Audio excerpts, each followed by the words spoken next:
Sometimes, the moment you begin protecting your peace, someone notices. Not because you become cruel, not because you become distant, not because you're alone, not because you've done anything wrong. It's because you've changed the level of access you've been giving away, and when access changes, people often react. In this conversation, we're talking about what happens when you start pulling back, start setting healthier boundaries, and start protecting your inner kingdom. We'll explore why some people respect those changes, why others resist them, and how to navigate the backlash that can occur when you stop participating in unhealthy patterns. So be my guest, grab your favorite beverage, and settle in with me as we explore what happens when you start pulling back and people notice. Becoming the magnificent me, empowered, strong, and gracefully, with poise and elegance, I can see I am who I was born to be. Welcome to Becoming Conversations in Elegance and Empowerment, a sanctuary for women who desire to live with purpose, grace, and quiet confidence. I'm Sinesa Lusinger, your host, author, and transformation guide. Gentlemen are welcome to listen in, but this space is intentionally crafted for the elegant woman becoming all she's meant to be. If this conversation resonates and you'd like focused private support, I invite you to explore private coaching. You can find more information anytime at becomingpublishing.com. Now, let's step into today's topic. There's something many people don't realize when they begin healing. The first challenge isn't usually setting the boundary. It's often dealing with everyone's reaction to it. Many women come to me when they're in this exact place. They've stopped over-explaining. They've stopped rescuing. They've stopped saying yes to everything. They've stopped giving unlimited access to their thoughts, emotions, and decisions. You know what happens next? Suddenly, other people start asking questions. What happened to you? Why are you acting differently? Why have you changed? They're right. You have changed. That's the point. In my book, Becoming Lavishly Loving, I explain that healthy kingdoms have levels of access. Not everyone belongs in the throne room. Not everyone belongs inside the castle. Not everyone even belongs on the castle grounds.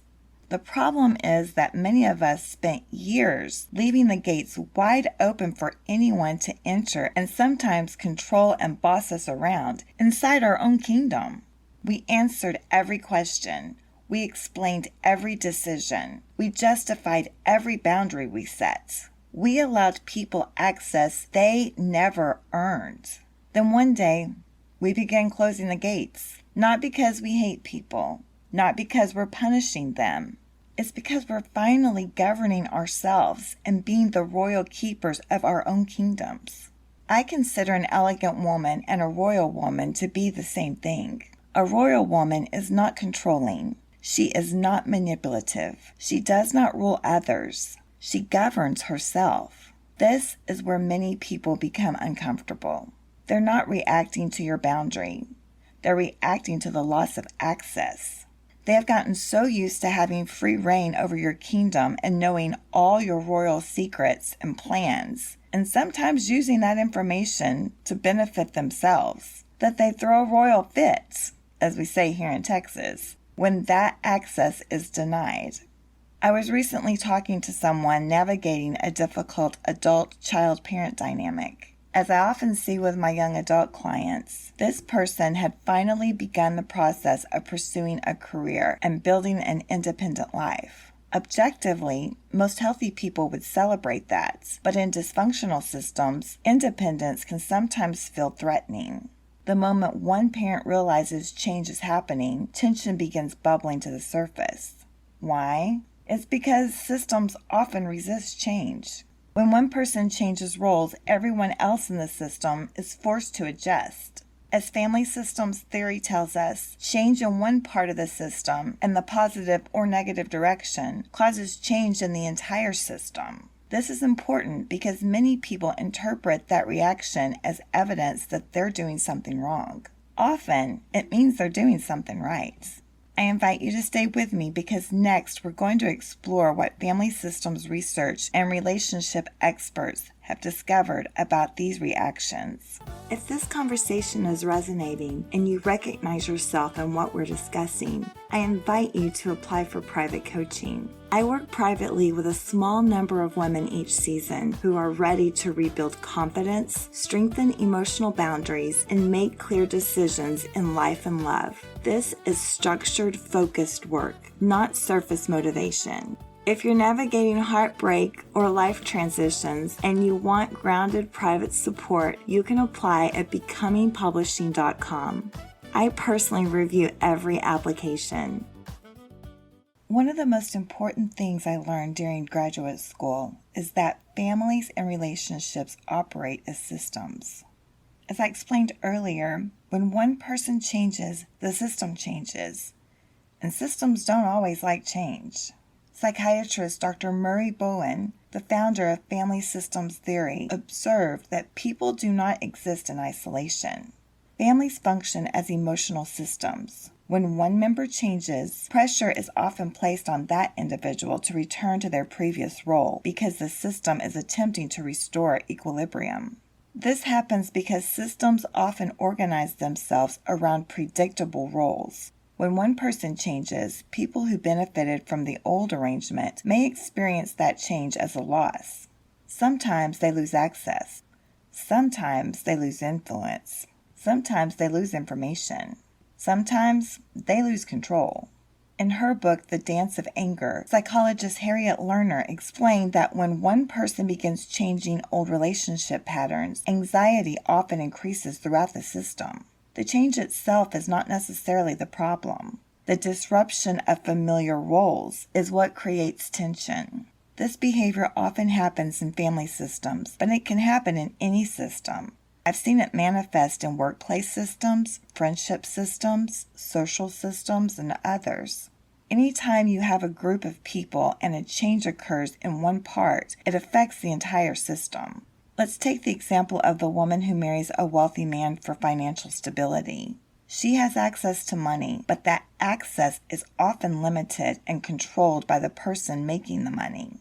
It can be used as a way to control her choices and limit her sovereignty. Once she chooses to produce her own income, it can be seen as a threat by the person who has controlled the money in her life. It may be seen as fine, as long as she doesn't become successful and amass wealth of her own that she controls, thus causing the wealthy spouse to lose control over her through finances or threaten his ego by becoming financial equals with him. Drs. Henry Cloud and John Townsend explain throughout their book, Boundaries, and their book, Safe People, that healthy people generally respect limits, while unhealthy people often react negatively when access changes. Let's think about that for a moment. A healthy person may be disappointed. A healthy person may need time to adjust, but healthy people generally respect your right to make decisions about your own life. The Drs. Cloud and Townsend explained in their books that unsafe people often respond differently. You may see guilt trips, the silent treatment, criticism, emotional bullying, increased pressure, mockery, and attempts to regain control. Many women come to me when they're experiencing exactly this. They're not struggling with the boundary itself. They're struggling with the backlash from enforcing the boundary. People may get angry at us for setting boundaries. They can't use us anymore. Don't feel guilty and don't back down. We are not responsible for other people's feelings, actions, or problems. We are only responsible for our own. Melanie Beattie reminded us in her book, Codependent No More. Elsewhere in the book, she reminds readers that we do not have to feel guilty for refusing to rescue others. One thing I often explain to clients is this: prepare yourself before the conversation happens. Role play it. Think through your response to any and all pushback. Decide in advance who you want to be when the pressure arrives.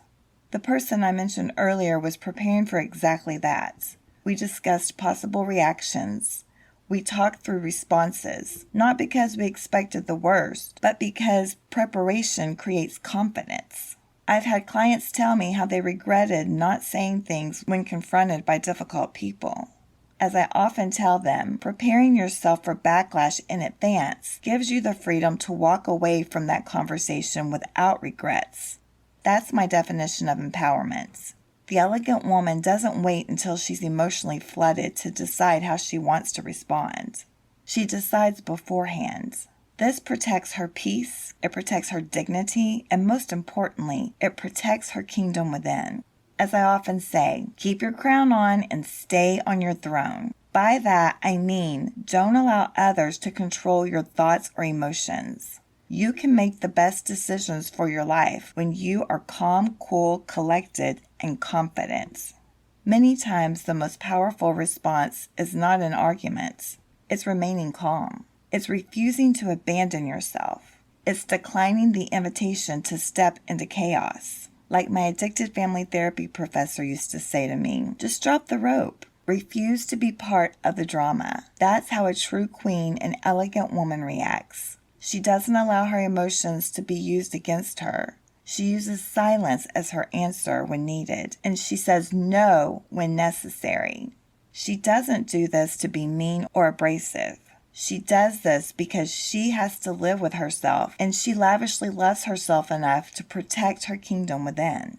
People often reveal how much access they believe they were entitled to when their access begins to change. That information is valuable. I encourage you to pay attention to it.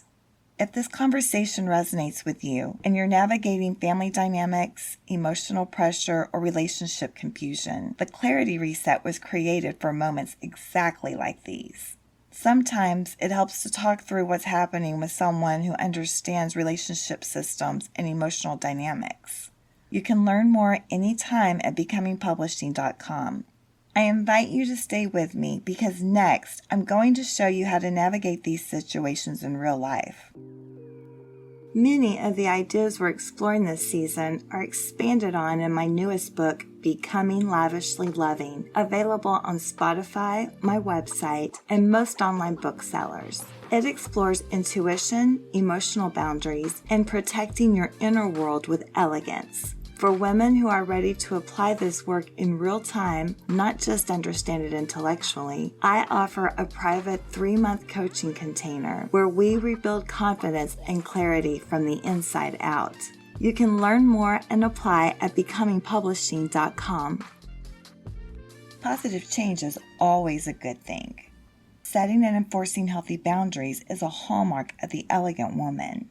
Unfortunately, not everyone feels the same. Here are some things you can do in these circumstances. Number 1, when you begin to lavishly love yourself and protect your kingdom within by setting and enforcing your boundaries, what I call the castle walls in my book, Becoming Lavishly Loving, expect people to notice.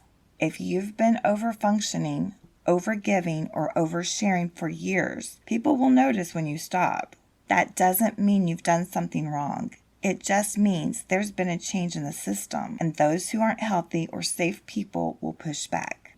Number 2, decide your response before the conflict ever happens.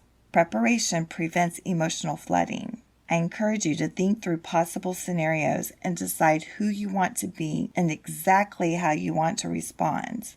Preparation leaves you cool, calm, collected, confident, and without regrets.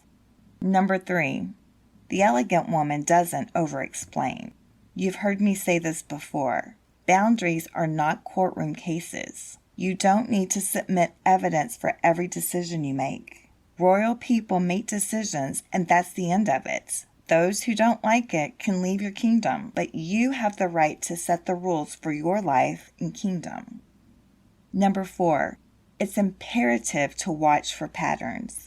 Healthy people adapt. Unhealthy people often escalate. I advise you to pay attention to the difference.